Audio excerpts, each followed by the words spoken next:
جب کبھی درود شریف پڑھنے کی بات آئے تو اس میں کمی کوتاہی نہ کیا کیجیے، اس لیے کہ اگر آپ سے کوئی کہہ دے کہ آپ درود شریف پڑھیں تو پھر سننے والے پر اس وقت درود شریف کا پڑھنا واجب ہو جاتا ہے۔ اللہ تعالیٰ قرآن بلیغ میں ارشاد فرماتا ہے، اور تم نماز قائم کرو، زکوٰۃ ادا کرو۔ نماز اور زکوٰۃ دونوں کا اس آیے کریمہ کے ذریعے حکم دیا گیا۔ اللہ کا بہت بڑا احسان رہا کہ رمضان المبارک کا مہینہ ہمارے اور آپ کے درمیان سے گزرا، اور ہم نے عید الفطر کی نماز ادا کی۔ ان کے لیے اس رمضان المبارک کی بڑی مبارکبادیاں ہیں، جنہوں نے قیام اللیل کی، اپنے رب کی رضا کے لیے روزے رکھے اور تراویح کا اہتمام کیا، لغو باتوں سے اور برائیوں سے اپنے آپ کو محفوظ رکھا۔ اللہ تعالیٰ اسی طرح ہمیں بقیہ 11 مہینوں میں بھی گناہوں سے بچنے کی توفیق و رفیق عطا فرمائے۔ بات شروع ہوتی ہے، اور تم نماز قائم کرو، زکوٰۃ ادا کرو۔ آپ جانتے ہیں نماز بھی فرض ہے، روزہ بھی فرض ہے، حج بھی فرض ہے، اور زکوٰۃ بھی فرض ہے۔ اور یہ بات عالم تو عالم، جاہل کو بھی پتا ہے۔ بالکل تھوڑی دیر آپ کا وقت لوں گا، مگر مجھے امید ہے کہ میری باتوں کو آپ تھوڑی دیر کے لیے بڑی سنجیدگی اور ذمہ داری سے سننے کی کوشش کریں گے۔ یہ سب فرائض تو ہیں، لیکن غور کی بات یہ ہے کہ اللہ تعالیٰ نے ان چاروں عبادتوں کا ذکر قرآن شریف میں بالترتیب 22 سیریل یہ کے بعد دیگرے اکٹھے بیان نہیں فرمایا۔ قرآن شریف میں جہاں حج کا ذکر ہے، بیان ہے، وہاں صرف حج اکیلا، اس سے ملی ہوئی اس جگہ پر کسی دوسری عبادت کا ذکر نہیں ہے۔ بھائی صاحب میری طرف دیکھیے نا، مجھ سے زیادہ خوبصورت اس وقت کوئی نہیں، کیونکہ میں مصطفیٰ جان رحمت کا ذکر کر رہا ہوں، اس لیے آپ کا حق بنتا ہے آپ مجھے دیکھیے۔ قرآن شریف میں جہاں روزے کا ذکر ہے، وہاں صرف روزہ اکیلا، اس سے ملی ہوئی اس جگہ پہ کسی دوسری عبادت کا ذکر نہیں۔ لیکن قرآن شریف میں جہاں نماز کا ذکر ہے، اسی سے جوڑ کے زکوٰۃ کا بھی بیان ہے، اور ایک جز میں نے تلاوت بھی کر دی، وَأَقِيمُوا الصَّلَاةَ وَآتُوا الزَّكَاةَ۔ یہ دونوں عبادت ملی ہے نا اس جگہ پہ۔ آپ سمجھ رہے ہیں میں کیا کہہ رہا ہوں؟ نماز کو موقع ملا تو بتائیں گے، پہلے زکوٰۃ کو آپ دیکھیے کہ یہ زکوٰۃ ہے کیا۔ زکوٰۃ میرا یہ پاکیزہ اسلام، سچا اسلام، ستھرا اسلام ہر امیر اور غریب کو ایک صف میں دیکھنا چاہتا ہے۔ آج کل لوگ غریب کو مٹاتے ہیں، لیکن اسلام کتنا شکتیشالی ہے کہ وہ غریبی کو مٹاتا ہے۔ غریب کو مارنا بہت آسان ہے، لیکن غریبی مارنا بہت مشکل ہے۔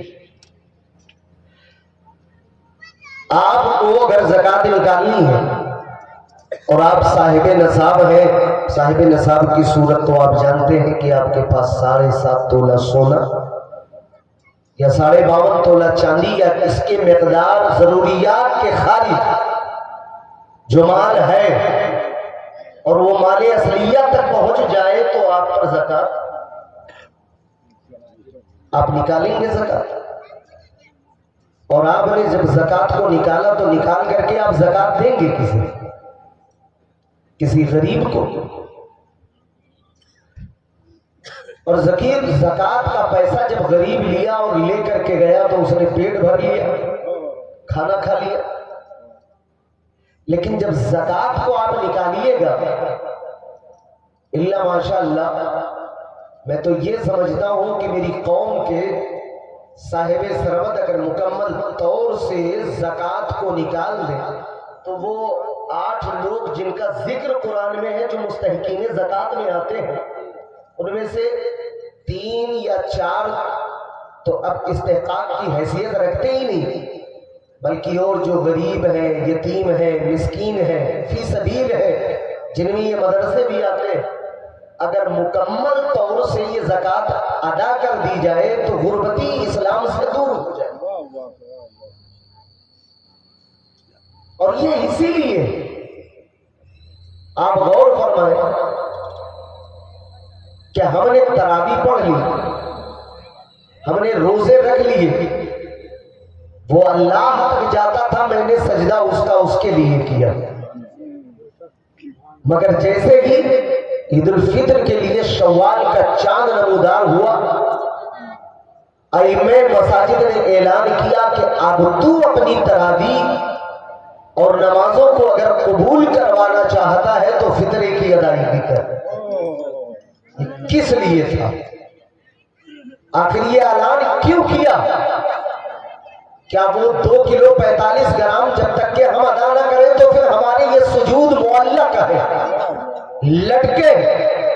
تو فکر نے جواب دیا اس لیے نہیں ہے کہ یہ 2 کلو 45 گرام تیرے سجود کی مقبولیت کی سبب بنتے ہیں, بلکہ عید کی خوشی سے کوئی غریب کا گھر خشکی میں نہ رہ جائے, اس لیے اس کا وسیلہ بنا دیا گیا کہ تو کسی غریب کو ادا کر تاکہ تیری خوشیاں اس کے بھی گھر شامل ہو جائیں. سبحان اللہ. اس لیے وہاں بھی ڈیوائیڈ کر دیا گیا اور تقسیم کر دیا گیا. لیکن میں آپ سے پوچھنا چاہتا ہوں کہ جب زکات کو نکالنا تو کسی غریب کو دیکھنا, اور غریب میں یہ ضرور دیکھ لینا کہ کہیں وہ سید تو نہیں ہے, کیونکہ سید کو زکات دینا حرام ہے. اب سید سے مراد چاہے وہ حسنی ہو یا حسینی ہو یا علوی ہو یا عباسی ہو یا عقیلی ہو, کسی بھی قسم کا سید ہے اور اس کا تعلق خاندان بنو ہاشم سے ہے تو اس کو زکات نہیں دے سکتے. بھائی میری طرف دیکھیے نا, میں نے عالم خیال میں پوچھا یا رسول اللہ صلی اللہ علیہ وسلم, آپ نے اپنے پریوار کو, سید کو زکات لینے سے منع کیوں کیا؟ کون گارنٹی لیتا ہے کہ سید کے گھر کا چولہا جلتا رہے گا؟ کون گارنٹی لیتا ہے کہ غریبی سید کے دروازے کو نہیں کھٹکھٹائے گی؟ اور پھر یہ زکات برادری میں یہ غریب اور امیر کا فرق کہاں سے پیدا ہو گیا؟ اور پھر کون گارنٹی لیتا ہے کہ غریبی جو ہے وہ سید کے گھر نہیں آئے گی؟ زکات کا مال کوئی کالا مال تو ہے نہیں, زکات عبادت ہے اور عبادت اعلیٰ ہے, تو جو اعلیٰ کا مال ہوگا وہ بھی اعلیٰ ہوگا. تو پھر مسلمان کے ہر برادری زکات لے سکتی ہے غریبی کی صورت میں, سید غریب ہو تب بھی کیوں نہیں لے سکتی؟ تو جواب آیا, سن, اگر میرے مصطفیٰ نے یہ کہا ہوگا کہ سید کو زکات دینے سے زکات ادا ہوگی تو ڈر تھا اس بات کا کہ کہیں غلامان مصطفیٰ, نبی کے دیوانے, ہم اور آپ عشق رسول میں جینے اور مرنے والے, کہیں زکات کو نکال کے اور اپنے گھر میں رکھ کے کسی سید کے آنے کا انتظار نہ کرے محبتاً تعظیماً, کہ اس طرح جب ایک سید میرے گھر آئے گا تو زکات کی زکات بھی ادا ہو جائے گی اور آل رسول کی خدمت بھی ہو جائے گی۔ تو اس طرح جب لوگ زکات کو نکال کے اور اپنے گھر میں رکھ کے سیدوں کا انتظار کرنے لگیں گے تو پھر میری امت کے غریبوں کا کیا حال ہوگا، امت کے بیواؤں کا کیا حال ہوگا، امت کے یتیموں کا کیا حال ہوگا۔ اسی لیے حضور نے سرے سے منع کر دیا۔ اور ایک وجہ اور ہے، آپ سن لیں کہ بہت اچھا کیا جو میرے مصطفیٰ نے اپنی پریوار کو زکات لینے سے روک دیا۔ سیدوں بہت بہتر ہے، اے اللہ کے رسول آپ نے اپنے پریوار کو زکات لینے سے منع کیا، میں سمجھ گیا تاکہ اسلام کا دشمن، جلدی جلدی بس اپنی بات رکھ رہا ہوں، نبی کا دشمن میرے مصطفیٰ پہ یہ الزام نہ لگا سکے کہ حضور نے اسلام میں زکات کا سسٹم اپنے پریوار کے پالنے کے لیے چلا رکھا ہے۔ نہ، میرے حضور نے اسلام میں زکات کو اپنے پریوار کے لیے نہیں، سارے سنسار کے لیے چلایا ہے، ہر در و دیوار کے لیے چلایا ہے، چھوٹے بڑے کے لیے چلایا ہے، امیر و کبیر کے لیے چلایا ہے۔ اور یہ زکات جس کو آپ کو نکالنا ہے، آپ ایمانداری سے زکات کو ادا نہیں کرتے۔ حالانکہ سورہ مدثر شریف میں اس طرح کے عتاب کی 10 آیتیں نازل ہوئی ہیں۔ قالوا لم نکن من المصلین ولم نکن نطعم المسکین۔ یہ اس طرح کے وہ لوگ جو جب جہنمی جہنم میں چلے جائیں گے، توجہ، جنتی جنت میں چلے جائیں گے، اما یتساءلون کی آیت سے شروع ہوتی ہے اور 10 عتابی آیتیں۔ میں حدیث کا سہارا اس جگہ پہ نہیں لے رہا ہوں، سیدھے قرآن کا ٹرانسلیٹ آپ کو دے رہا ہوں۔ اگر آپ کے سینے میں دل ہے اور اپنے آپ کو مسلمان کہتے ہو تو اس کو اپنے دل کی عطا گہرائیوں میں جگہ دو۔